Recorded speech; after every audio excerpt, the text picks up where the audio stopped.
কাল রাত্রে ডেকোরেশনের কাজ কমপ্লিট করতে আমাদের মোটামুটি 2-2:30টার মতো বেজে গেছিলো। তারপরে শুয়েছি, তো ওই জন্য আমরা একটু লেট উঠেছি।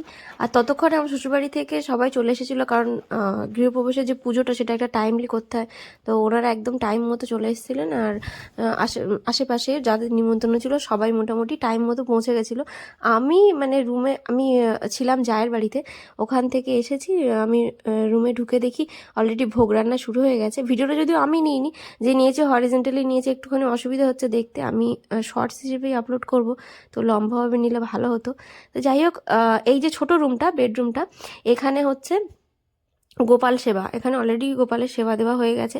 চলো আমার ঘরে ছোট ছোট গোপাল এসেছে, তোমাদের একটু শেয়ার করি। এই যে হচ্ছে গোপালের সেবা দেওয়া চলছে। আগে প্রথমে গোপালের সেবা দেওয়া হবে, তারপরে আমাদের পুজো শুরু হবে। ওইখানে ওই মানে ওই বড় যে বেডরুমটা আছে, ওখানে হচ্ছে ব্রাহ্মণ এসেছেন, ওখানে লক্ষ্মী গণেশের পুজো হবে। তো চলো। আর এইটা হচ্ছে আমাদের বসার জায়গাটা, ওয়েটিং রুমটা। তো এখানেও কিছু লোকজন আছে। আর এই যে আমি বসে আছি, আর পাশে হচ্ছে আমার এটা একটা জামাইবাবু। আর এই যে এই জায়ের বাড়িতে আমি ছিলাম রাত্রিবেলাতে। তো চলো ওই বড় রুমটাতে যে পুজোর তোড়জোড় চলছে, ভোগ রান্না চলছে, কতটা কি হলো দেখে নিই একবার। মোটামুটি সব কিছু রেডি আছে। পুজোর মানে সব কিছু জোগাড় যন্ত্র রেডি, শুধু কয়েকটা ভোগ এখনো বাকি আছে আসার, সেজন্যে।